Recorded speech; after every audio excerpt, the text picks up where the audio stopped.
Look at all these white bait.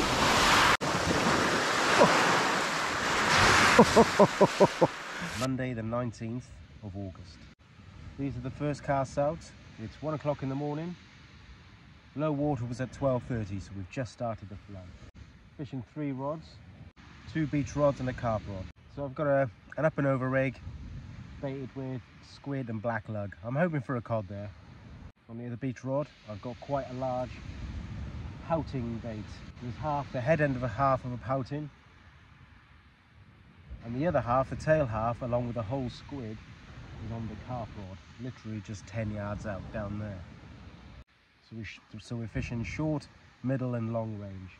Blasted the cod bait out as far as I could to try and find a bit of tide.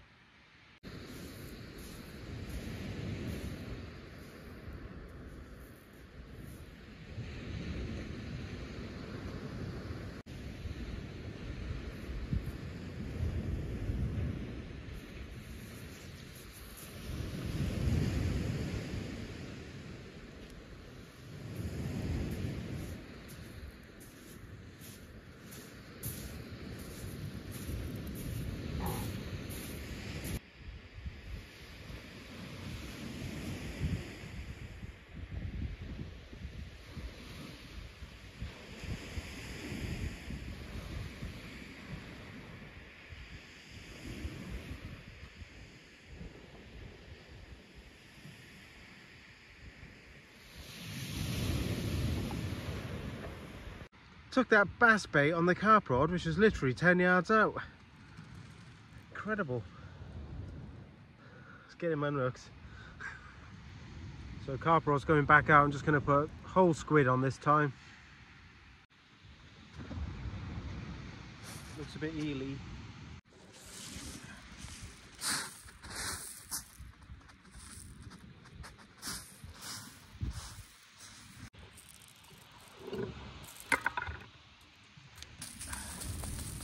Let's get him back.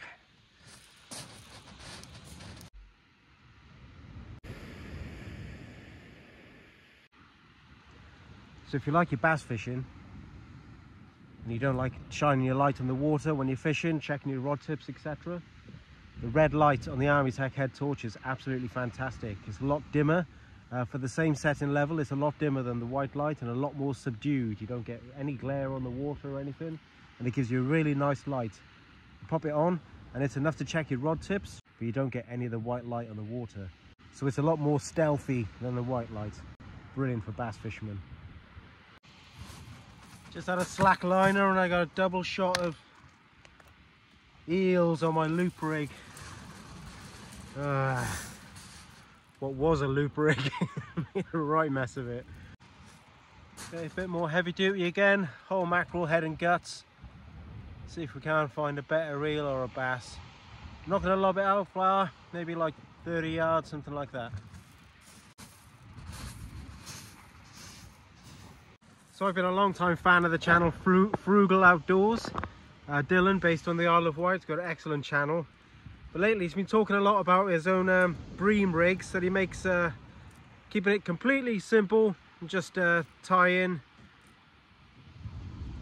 droppers on, not messing around with swivels and beads and crimps and all the rest of it, but just tying a couple of droppers straight on the line, and that's how he makes his bream rig. So you know what, I normally go down the swivel and bead and crimp route, but I thought, yep, I'll do what you're doing, Dylan, and just tie myself a couple of very simple two hook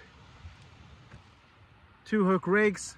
No bait clips or anything, just a couple of droppers.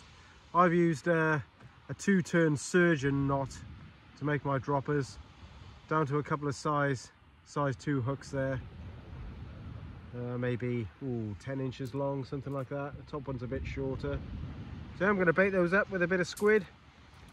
There's not much happening really apart from little eels at the moment, so I'm just going to try. And you can catch bream at night, but maybe there's a couple of pouting around that I can use for a fresh bit of bait or something. So we're going to try that on the carp rod next.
Oh dear.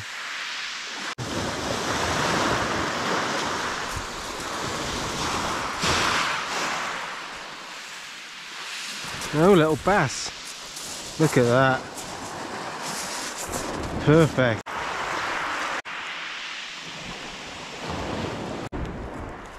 There we go. Let's get him back. Get your big brother.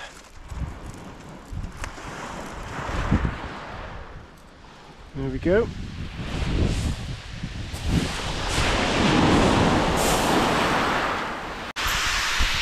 Look at all these whitebait.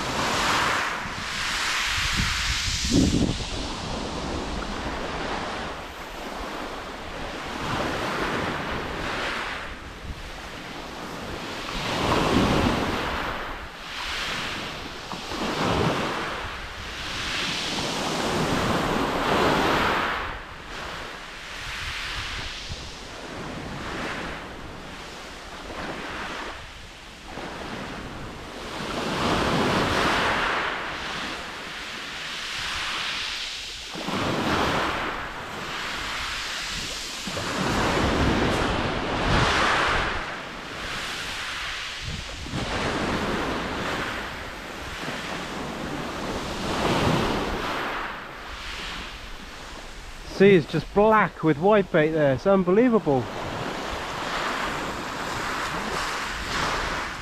Oh, yeah, we're in. What we got? Must be a mackerel.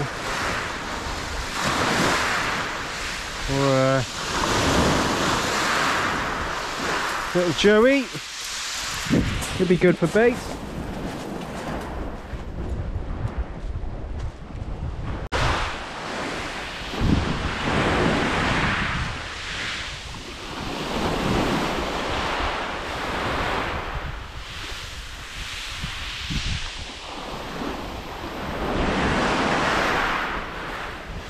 Oh, that feels a better one.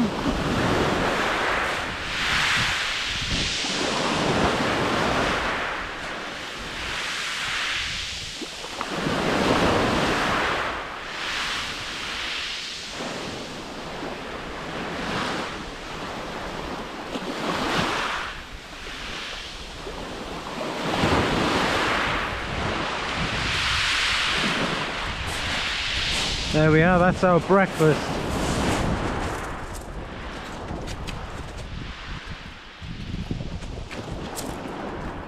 Perfect.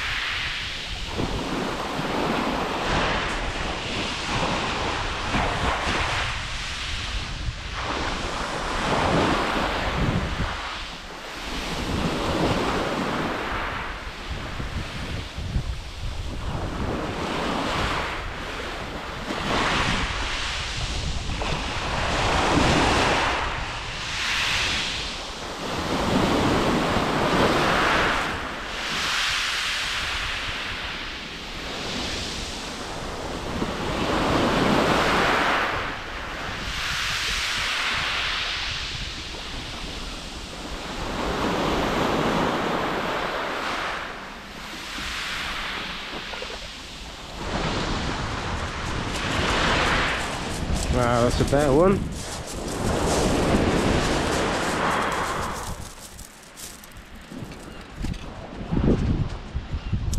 So we had a little bass then, but it was quite frustrating that. I was fishing my way with my trusty old surface plug, getting plenty of hits all the time, but I wasn't connecting. But I was just fishing away, and then when I actually stopped and looked, the back hooks come off. So yeah, there were plenty of little bass hitting it. So then I switched over to the only other thing near a floating plug that I've got, which is this Rapala. It's a very shallow one. It's not quite a surface lure. It's designed to swim just under the surface, I think.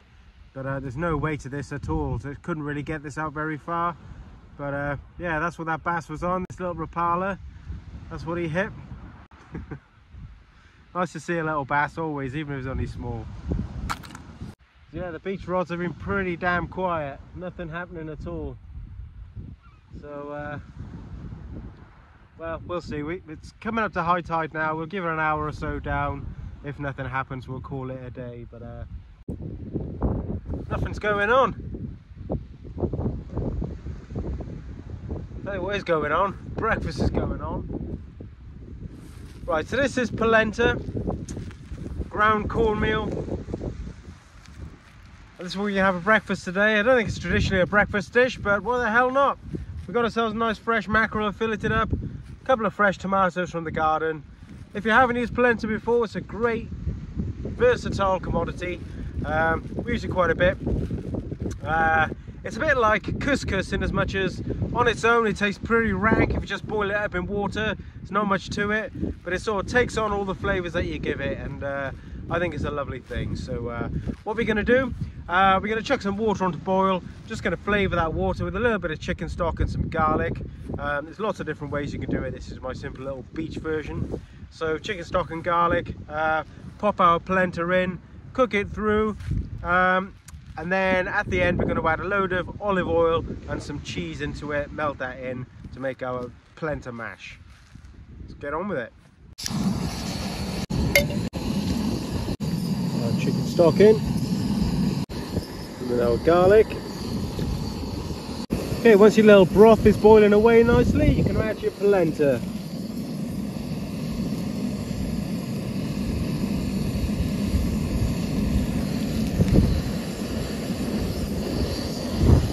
I tend to go roughly by equal quantities of polenta and water. Don't worry too much about lumps, they'll bash out as it cooks. Might need just a little bit more in here.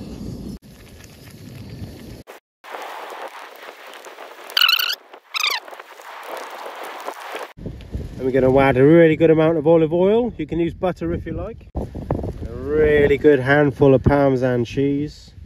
Parsley. Give that a really good mix.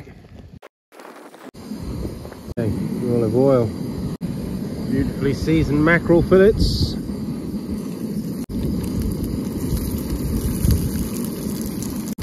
Tomatoes from the garden.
Here we go with our, what are we going to call this? Our Italian fisherman's breakfast. I've always loved polenta. I guess it can be a little marmitey for some people. Some people don't like the texture, but I thoroughly recommend you give it a go. It's incredible stuff, really versatile. One of my favorite things to do with it, exactly what we've done so far, but instead of eating it all, stick it in a little container, press it down into a little takeaway container or something like that, stick it in the fridge, let it go cold, and you've got a couple of options. You can slice it up and you can rub it with olive oil and char grill it. Make sure you got a nice non-stick char grill though, because it can stick a little bit, but that's really nice. The other thing you can do is dice it into squares and then flour, egg and breadcrumb and deep fry it, and you end up with these lovely cubes of cheesy polenta-iness. Polenta is also very, very filling. Woo. Cheers everyone. But seriously, I really do mean cheers everyone. Thank you all very much. Channel's almost on 2,000 subscribers. I know that's minuscule compared to a lot of channels out there, but honestly it means the world to me. I really appreciate everyone who watches, really appreciate everyone who's subscribed so far, and if you haven't, you know what to do. Hit the button, hit like as well. I don't even know how many congers I had overnight. I didn't even count them, there were loads. A few mackerel, one little schoolie bass on a lure. Hey, could have been worse. We've had a nice bit of breakfast as always, so I'm gonna freshen these up for one more cast. If something does happen, of course I'll show you, but otherwise I'm gonna freshen these up, have a pack up, and I'm out of here.